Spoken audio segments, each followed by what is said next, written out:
Our speaker is ready.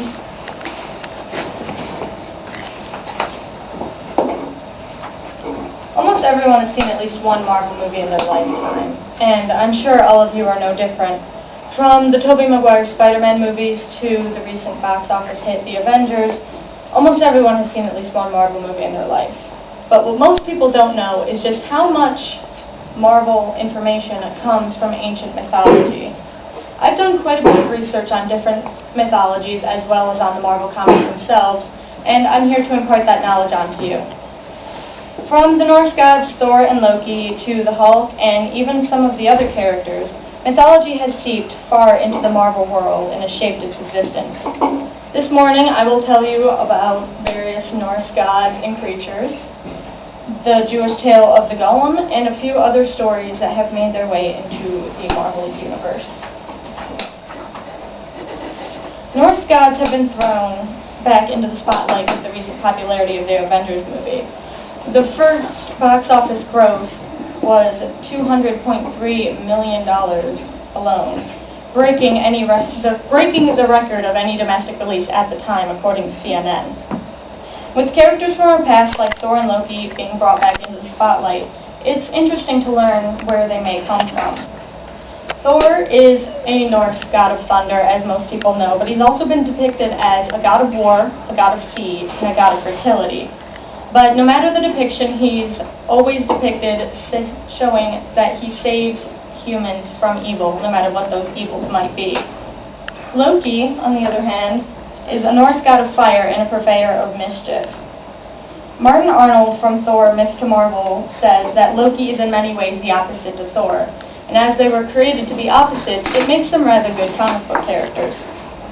Though gods were not the only things that Stan Lee borrowed from Norse mythology. He also borrowed the warrior maidens known as the Valkyries. The Valkyrie in Marvel is known as Brunhilde, though her connection to the actual Valkyrie myths is thin.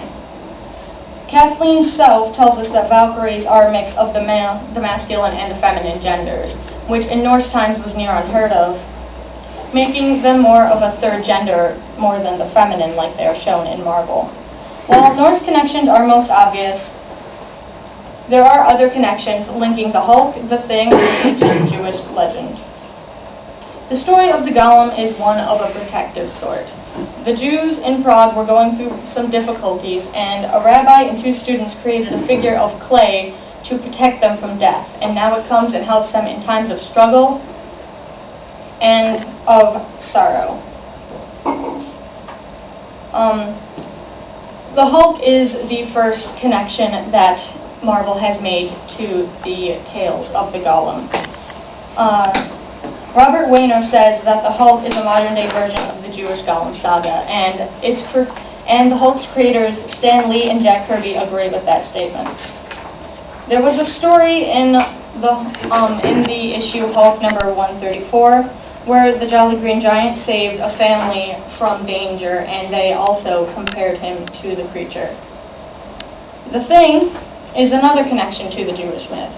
Obviously, his appearance is that of orange rock, making it rather obvious where they may have gotten their inspiration.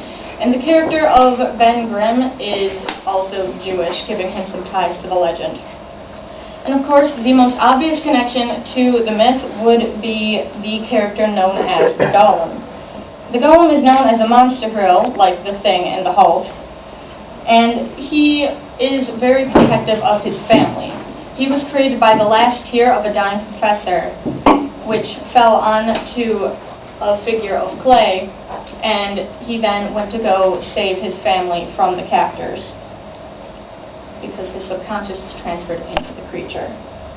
And lastly, several other characters have had their powers and designs seeped in ancient myth and legend.